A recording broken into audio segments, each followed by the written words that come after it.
जिंदगी जैसे पहेली, जैसे कि कोई सहेली। जिंदगी जैसे कहानी, थोड़ी नई थोड़ी पुरानी। कभी चाबुक, कभी चॉकलेट, कभी रौनक, कभी धक्कम पेल। ये भी हो सकता है, वो भी हो सकता है, बट ऑलवेज रिमेंबर, लाइफ में कुछ भी हो सकता है। आपका लास्ट विजुअल अपने पापा का क्या है? लास्ट विजुअल बहुत सैड सा है। आई रिमेंबर उन्हें कैंसर था, तो वो ठीक हो गए ऐसा कहा गया। तो हम उन्हें घर पे लेकर आए, तो उन्होंने वनीला आइसक्रीम मांगी थी। And that was the first time ही at after 8 months of suffering from cancer, ये थ्रोट कैंसर। एंड तो वनीला आइसक्रीम खाई उन्होंने, और हमें लगा कि अब तो ठीक हो गए, अब तो खाना पीने लग गए। And that was at about 11 or 12 in the night. And 4 o'clock What in the date morning. was this? This is on 19th, 18th October या 19th October. And then 18 रात थी, और फिर उसके बाद I went to sleep and my mother, I think, मुझे मालूम नहीं पड़ा, my mother woke me up and she said Papa is in the hospital. वो वापस ले गए उनको, और जब तक हम पहुँचे 3-4 बज गए थे। एंड मेरा लास्ट विजुअल ये है, उनके पैर मैंने देखे और वो बहुत ठंडे थे जब मैंने उसे हाथ लगाया। And he had passed away, और that's the last visual. Then I didn't see his face, मैंने उनका चेहरा नहीं देखा क्योंकि मुझे बहुत दुख हुआ। और बट मेरी उनसे आखिरी मुलाकात यही है कि वनीला आइसक्रीम खा रहे थे, उसके बाद मैंने उनको नहीं देखा। Sorry to revive these memories, but just उसके कितने दिनों बाद आपके मम्मी का देहांत हुआ? ही एक्सपायर्ड इन 81। मदर एक्सपायर्ड, उनका देहांत हुआ 1991 में, 10 साल बाद। तो हम लोग उनकी ही डेथ से जूझ रहे थे अभी, क्योंकि सडनली वो चले गए, और हमारी बहन की जो थोड़ी तबीयत ख़राब हो गई, उनको सदमा पहुंचा, और अकेली औरत थी, तो फिर काम वाम पढ़ाना, और वो चाहती थी कि हम बहुत पढ़े लिखें। मेरे फादर भी ये चाहते थे, मदर भी। तो मुझे उनकी फौत के बाद मालूम पड़ा कि उन्होंने कितने लोगों से कर्जे लिए, कितनी मेहनत की, कि मैं और मेरी बहन जो है, मेरी बहन भी MLLB है, मैं खुद मास्टर्स हूँ, मैंने डिग्री नहीं ख़त्म की लेकिन मैस कम्युनिकेशन से। लेकिन उन्होंने कहा कि तुम पढ़ना ज़रूर।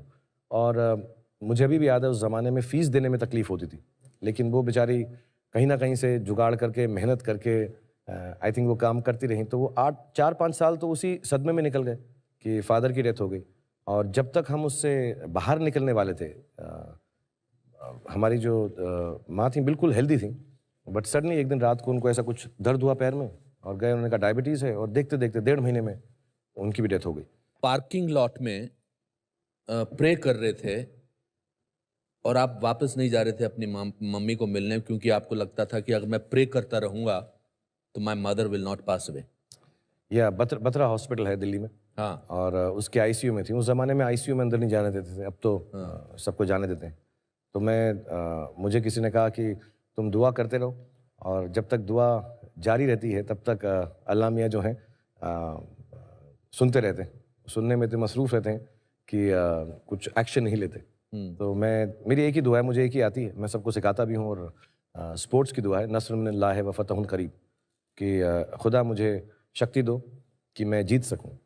हर दोबारा बोलना एक बार, क्या? नस्रुन मिनल्लाह व फतहुन करीब, ओके। कि अल्लाह मियाँ मुझे आप ताकत दें कि मैं हर सिचुएशन में जीत सकूं, उससे फेस कर सकूं। सो मुझे बोला गया कि उसको 100 बार पढ़ें और अच्छा होगा। तो मैंने कहा मैं कुछ ज़्यादा ही कर देता हूँ, वैसे ही ओवर एक्टिंग करता हूँ, मैं कहा ज़्यादा कर देता हूँ, एक्स्ट्रा चांस क्यों लूँ।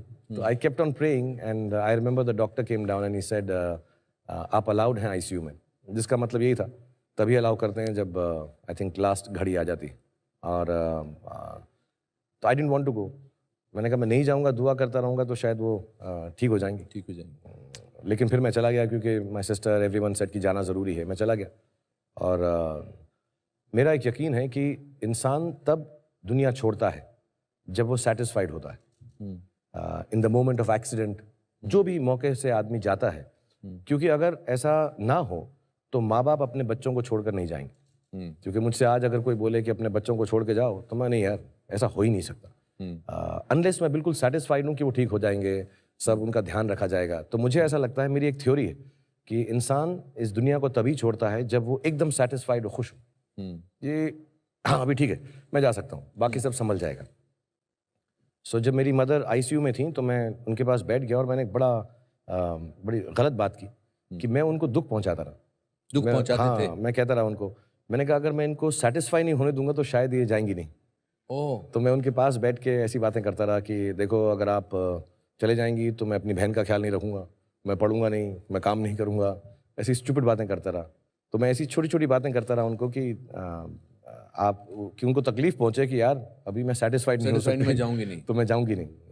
और वो मॉनिटर होता है, वो पू पू पू पू पू पू करता रहता है ऐसा करके। And I think they don't declare you dead till your heart stops and your brain stops.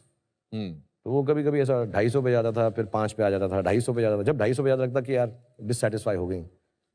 But I think ये सब बिलीफ होते हैं बचपने के। उनको जाना ही था और शायद वो सेटिस्फाइड थी कि मैं अपनी बहन का भी ख्याल रखूंगा, ज़िंदगी में ठीक ठाक कर लूँगा। तो God knows better and mother knows the best. आप इसीलिए मैंने सुना है कि आप बहुत आयरन पजामा पहनते हैं जिसको बहुत प्रेस किया हो, क्योंकि आपका ख्याल ये है कि अगर सपना आए तो जिसका भी अच्छा सपना आए तो उससे अच्छे कपड़ों में मिले। नहीं, आयन पजामा नहीं पहनता, पजामा डेथ बिफोर पजामा। हाँ जी, पजामा नहीं कभी नहीं पजामा पहनते? कभी नहीं क्या पहनता। पहन के सोते हैं आप? मैं शॉर्ट्स पहनता हूँ या ट्रैक पैंट्स पहनता हूँ। पजामा मतलब डेथ बिफोर पजामा तो कभी ना पहनूँ। कभी ना पहनेंगे? मैंने पजामा पहनना बहुत पहले छोड़ दिया था। हाँ, उन्हें पजामे में आदमी मामा लगता है, मैं बिल्कुल ना पहनूं पजामा। मैं बहुत वेल ड्रेस्ड होके सोता हूँ। अगर मेरा बस चले तो सूट वूट पहन के सो जाऊंगा। अच्छा, हाँ, मगर मैं अच्छी व्हाइट टी आप शर्ट औंधे सोते हैं या पेट के बल सोते हैं? डिपेंड करता है कि रात में कौन है साथ में।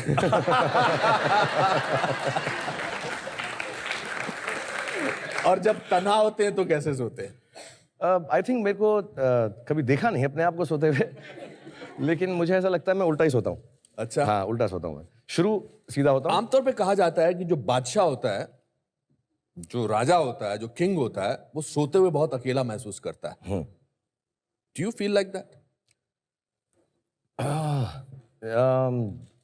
हाँ, मतलब मुझको रात में अकेलापन महसूस होता है क्योंकि मुझे एक तो नींद बहुत कम आती। मैं 3-4 घंटे सोता हूँ। इसलिए नींद कम आती है या इसीलिए देर से सोते हो? आई डोंट नो, इनमें से कोई चीज़ होगी। मतलब या तो मुझे क्योंकि अकेलापन है इसलिए नहीं सोता हूँ। हाँ। तो मैं बच्चों को, बीवी के साथ सबसे बात करके उनको भी मैंने लेट कर दिया है। लेकिन उसके बाद मैं एक चीटिंग करके उनके बाद भी जागता रहता हूँ। टीवी भी देख लेता हूँ कभी कभी अगर मिस हो गया हो। बट अदरवाइज या नाइट्स आर लोनली। या Nights are lonely. Which was the first actress you had crush on? किस पहली मोहतरमा को आपने पर्दे पर देखा और कहा था कि हाय ओ मेरी माँ, मतलब नॉट ओ मेरी माँ। अनुपम, आपका तो रोमांस भी इतना ओल्ड फैशन हो गया कि लड़की को देख के ओ मेरी माँ बोलो, क्या कर रहे हो यार। द फर्स्ट एक्ट्रेस पर्दे पे तो नहीं देखा मैंने, फिल्म में बहुत देर में देखना शुरू की थी क्योंकि तब अलाउड नहीं होता, टीवी पे देखते थे। हाँ जी, जी। अपने साथ वाले अरोड़ा साहब के घर में टीवी होता था। हमारे यहाँ मल्होत्रा साहब होते थे। हाँ, दरी पे बैठ के टीवी देखते थे। संडे को जो पिक्चर आती थी, मुमताज जी। मुमताज, हाँ, मतलब मेरी ऑल टाइम फेवरेट है मुमताज जी। मुझे बहुत खूबसूरत लगती हैं। हाँ। और अभी मतलब ऐसा कहना सही है कि नहीं, बट एक्सट्रीमली सेक्सी हाँ। And I think very very beautiful. मैंने नोट किया कि पिछले जब से मैं बात कर रहा हूँ आप बहुत केयरफुल हो गए हो कि ये ठीक बोलना सही है कि नहीं, मैं नहीं बोलता हूँ। वाई? नहीं, कहीं मुमताज जी को गलत ना लग जाए। नहीं, मुमताज जी की बात तो समझ, उससे पहले भी आपने 2 बार बोला था कि आई नो, बट ऐसा भी कंट्रोवर्सी हो वो यार, जाएगी। वो कुछ भी लिख देते हैं। कुछ क्या है कि लोग जो हैं, इतना वक्त है उनके पास, स्पेशली आजकल, कि कुछ चीज बोलो तो उसका कुछ ना कुछ अलग मीनिंग निकाल के कुछ बट और बोलते आपकी हैं। तो खासियत है कि आप कभी बोलने से पहले सोचते नहीं है। ठीक है, जो कुछ मैंने सॉरी बोल के बोला मैं वापस लेता हूँ। जो मैंने बोला है सीधा बोला है, ऐसी की तैसी तुम्हारी। करेक्ट।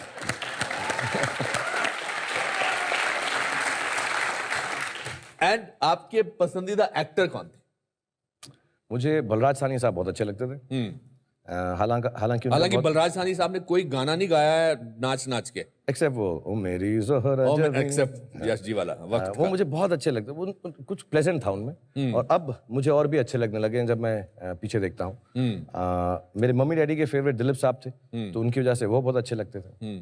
और विश्वजीत जी मेरी मम्मी के फेवरेट थे। उन्हें बड़ा हैंडसम समझती थी, वो समझती थी मैं बड़ा होकर उनकी तरह बनूं। मेरी मम्मी को भी विश्वजीत अच्छा लगते थे। हाँ, तो उनके गाने, वो क्या, कौन सा था, अप्रैल फूल उनका था, अप्रैल फूल बनाया आपको। तो वो मुझे ज़बरदस्ती अच्छे लगने लग, जब वो मिला भी तो मैंने उन्हें कहा कि सर मेरी मम्मी के आप फेवरेट हैं, तो मैं उनकी फिल्में बहुत देख चुका हूँ। एंड अमित जी, हाँ, आई थिंक वो हम बड़े हो रहे थे तो उस जमाने में उनकी फिल्में ज़्यादा देखी हमने। एंड देन मुझे शशि कपूर साहब भी बहुत अच्छे लगते हैं। I thought he was fantastically pleasant. Yes. और सीरियस एक्टर्स में नसीर भाई बहुत अच्छे लगते हैं, ओमपुरी जी, आप। अच्छा, अ, मेरा बोलने के अलावा तो तुम्हारे पास कोई चारा भी नहीं था। अच्छा ठीक है, सोच मत बोलना। बट टेल मी, एक्टिंग का ख्याल, मतलब हु वाज दैट परफॉर्मेंस, या क्या सोच के आपने एक्टर बनना सोचा था? मतलब एक्चुअली मैं बनना ही नहीं चाहता था एक्टर, ये बहुत कम लोगों को मालूम है। मैं जब मम्मी का देहांत हो गया तो फिर ऐसा कुछ 1991 में हुआ, और उस जमाने में मैंने एक टीवी सीरियल कर लिया था। और वो क्यों किया था, मैं फुटबॉल क्रिकेट खेलता था, मुझे चोट लग गई। चोट लगी तो मेरा खेलने का करियर जो है सॉर्ट ऑफ एंड हो गया कि ये चोट ठीक नहीं होगी। मैं बहुत बहुत परेशान हो गया। तो बैरी जॉन ने एक प्ले शुरू किया, जो मेरे गुरु हैं, और उन्होंने एक प्ले शुरू किया, in which Annie gives it those ones. तो उसके लिए 10 लड़के चाहिए थे और 80 लड़कियां थी। लेडी श्री राम कॉलेज का प्ले था। तो मैं ऑडिशन के लिए पहुंच गया, क्योंकि शाम में फ्री होते थे, पहले खेलता था। तो मुझको उन्होंने प्रिंसिपल डांसर के एक रोल में ले लिया। उसमें मेरी लाइंस थी पूरे प्ले के अंदर, I have a letter for you Annie. I have a letter for you. Annie, okay. Annie गा के बोलना था या नहीं, बस आगे बस ऐसा, I have a letter for you Annie. और मैं डांस करता था, प्रिंसिपल डांसर था। तो मुझे वहाँ पे शुरुआत हुई, मैं कर रहा था। और फिर कुछ हमारे दोस्त थे कर्नल कपूर साहब, उन्होंने एक टीवी सीरियल शुरू किया जिसमें उनके बेटे काम कर रहे थे। उनके बेटे ने डिसाइड किया मैं नहीं करूँगा, तो उन्होंने कहा तुम कर लो, तो मैंने कर लिया। तो वो फौजी। एंड बिल्कुल घर के सामने रहते थे, इसलिए कर लिया। अच्छा। और हाँ, कुछ ऐसा आइडिया नहीं था कि एक्टिंग करूंगा। थिएटर वेटर थोड़ा बहुत करता था, वो भी इसलिए क्योंकि अब स्पोर्ट्स बंद हो गई थी। एंड देन फौजी आई थिंक थोड़ा चल गया।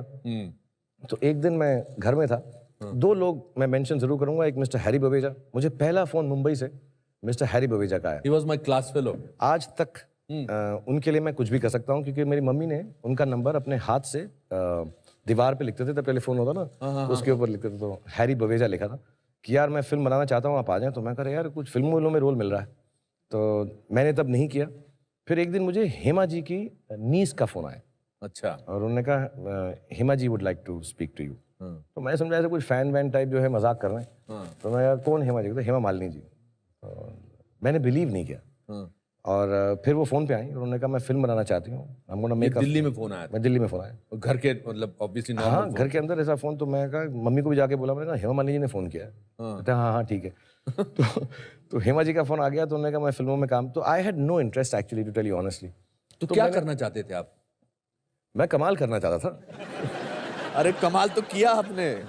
मैं एक्चुअली फिल्में बनाना चाहता था। आप फिल्मों के साथ जुड़ा हुआ कोई काम करना मैंने चाहते साइंस की, उसके बाद इकोनॉमिक्स की, उसके बाद मैथ कम्युनिकेशन मैंने इसलिए कि मैं एड फिल्म्स बनाना चाहता था। मेरे को लगा ऐसा ये ठीक है यार, कुछ ऐसा 30 सेकंड के अंदर फिल्में बनाऊंगा, क्योंकि ना मुझे लगता था मैं देखने में ठीक हूँ, ना मुझे लगता था मुझे एक्टिंग आती। तो मैं कहा मैं कुछ ऐसा फिल्म्स बना लूंगा मैं जाके। और एड फिल्म्स मुझे बड़ी अच्छी लगती थी। मैंने प्रोडक्शन में काम किया था 2-4 दिल्ली में।